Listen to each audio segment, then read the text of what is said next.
Happy Thanksgiving, everyone. And of course, we're going to begin with the millions of Americans making a last-minute push to get to their Thanksgiving destinations. And it has not been easy for many travelers. Snow in Denver made the roads slick for drivers and delayed hundreds of flights yesterday.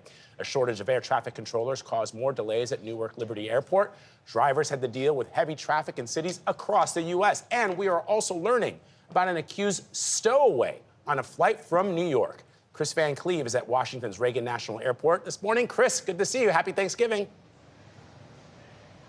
Well, good morning, Vlad. Happy Thanksgiving. Yeah, a concerning incident that played out at New York's JFK Airport on Tuesday. What we know so far is it appears a woman was able to evade the ID check at the TSA checkpoint, as well as avoid gate agents and get on this Delta flight to Paris without a boarding pass. Now, the TSA says she did go through a body scanner and her belongings were scanned. The TSA, Delta, and law enforcement in Paris are all investigating. And, of course, this played out in the middle of the very busy holiday travel rush.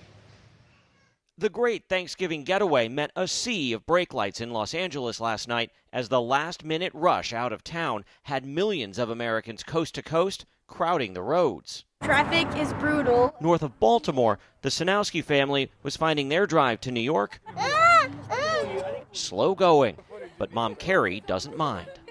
Memories that we can make are one of a kind. At the nation's airports, Thanksgiving Day will be a break in the crowds. The TSA expected 2.9 million flyers Wednesday and more than 3 million Sunday, possibly a new record. I gotta hurry, so I'm going to the North Pole by way of Austin, Texas first. It was all smiles at the Atlanta airport as Cameron Air was wondering who elf is ready to celebrate the holidays. Pull candy canes out of your sleeve, no one can get mad at you. Could you possibly get mad at an elf? If you yelled an elf, I'm gonna tell Santa. Not to be outdone by a traveling elf, Denver's airport opened what it's calling a pop-up layover lounge for all of Santa's helpers on the fly, complete with festive decor, a hot chocolate bar, and maybe a surprise guest. My two daughters were like, look, can we go up there? So we have 3 hours to kill. Let's go check it out. But the trip home may not be something to celebrate for some, as the storm that brought snow to the west Wednesday now threatens the Northeast before lake-effect snow hammers Buffalo and parts of Michigan this weekend. We're actually going to go back home early, cutting our trip 2 or 3 days short. But we think it's better that than drive in the middle of the storm on Sunday.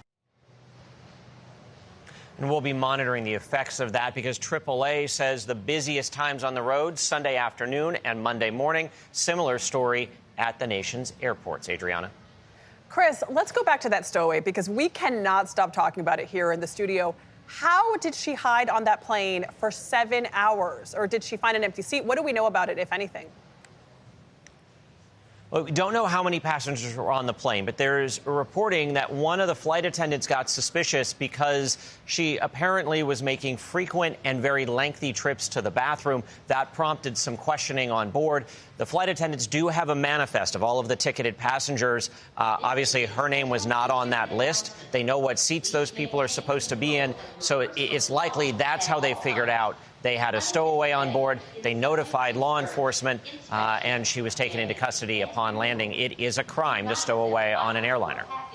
Yes, it is. Thank you so much, Kris Van Cleave.